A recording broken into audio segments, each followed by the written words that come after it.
The man nearly spilled his tea when three identical girls slid into the empty chairs across from him and whispered, almost in unison, "Please pretend you're our father." Their eyes were wide with fear, their hands trembling under the table. And behind them, someone was coming closer. He didn't know who they were.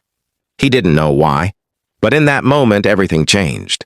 Before I tell you how a quiet cup of tea turned into something unforgettable, take a second to subscribe to True Kindness Tales. These are the stories that remind us how small moments can change lives. If this one moves you, tap like and share your thoughts in the comments.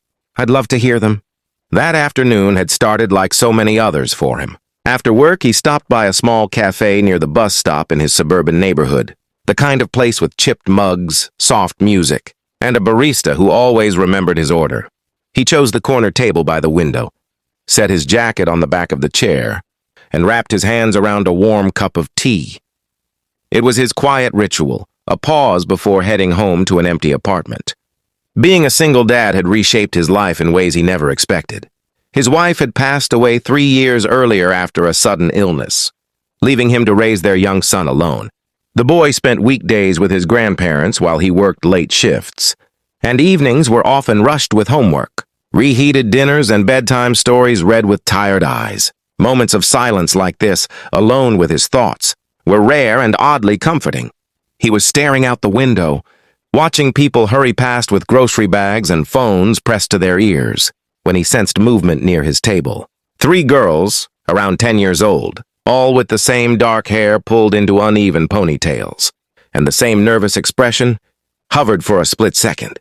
Before he could react, they sat down, back straight, eyes fixed on him. One of them leaned forward and spoke so quietly he almost missed it. She asked him to please pretend he was their father. Another girl squeezed her hand under the table. The third glanced over her shoulder, panic flashing across her face. His first instinct was confusion. He opened his mouth to ask what was going on, but something in their faces stopped him. It wasn't mischief. It was fear, raw and real. He followed their gaze and noticed a man standing near the counter, his posture stiff, his eyes scanning the room in a way that didn't feel right. Without fully understanding why, he nodded and did the only thing that felt human. He smiled at the girls, reached for his cup, and in a calm voice asked if they wanted anything to drink before it got cold. Their shoulders relaxed just a little. The girls leaned closer, pretending to argue about sugar and milk, while quietly explaining in broken whispers that they had come to the cafe after school. Their babysitter hadn't shown up. Their mom was stuck at work, and the man by the counter had started asking questions. He wanted to know where their parents were. He had offered to help them find a ride home. The single dad felt a chill run through him. He wasn't the kind of person who looked for trouble, but he knew enough to trust his gut. He shifted in his chair, making himself look bigger, and placed his hand protectively on the table between them, like he'd done 100 times with his own child. He raised his voice slightly, just enough to be heard. He asked the girls how their math test went and reminded them they still had chores to do at home. The man at the counter glanced over, frowned, and turned back to the barista. A few minutes later, he paid and left without another look. The relief was immediate. One of the girls let out a shaky breath she'd been holding. Another wiped her eyes with her sleeve, embarrassed.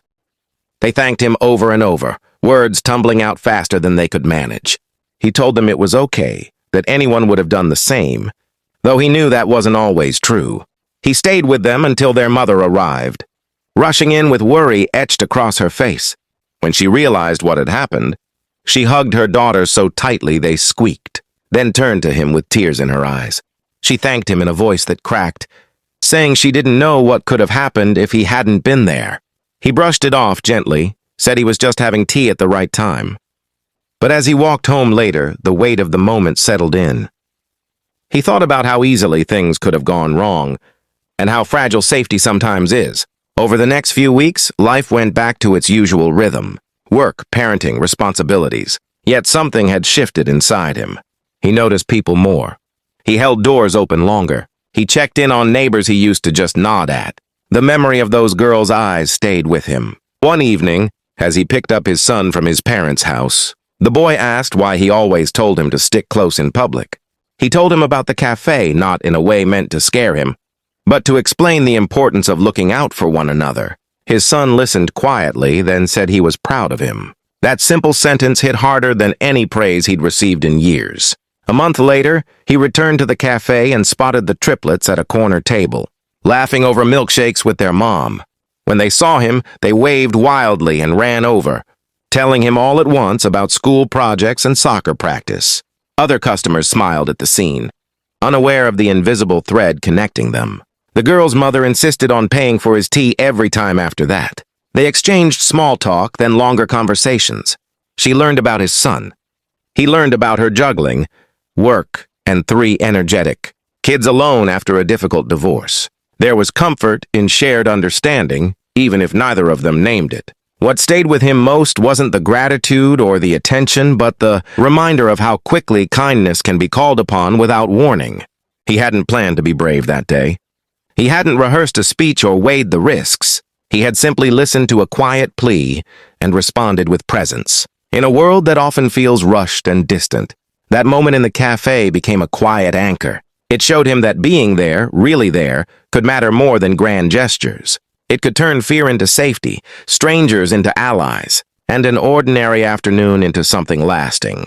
As time went on, the story spread in small ways. The barista told it to new hires. The girls mentioned it during a school assembly about safety. His son shared it proudly during show and tell, explaining how his dad helped someone when they were scared. Each retelling softened the edges of the fear and strengthened the warmth of connection. Years from now, those girls may not remember every detail of that day. They might forget the taste of the milkshakes or the song playing in the cafe. But they will remember that when they asked for help, someone listened. And he will remember that sometimes being a father isn't about biology or titles, but about stepping forward when someone needs protection. Kindness doesn't always announce itself. Sometimes it whispers, asking for a simple favor, testing whether we're paying attention. That afternoon tea could have ended quietly, unnoticed. Instead, it became proof that ordinary people can create safety just by choosing to care. If this story left you feeling a little warmer, let it travel with you. Hold the door, speak up. Sit down with someone who looks afraid. And if you have a moment where kindness changed your path, share it in the comments. Your story might be the one someone else needs to hear today.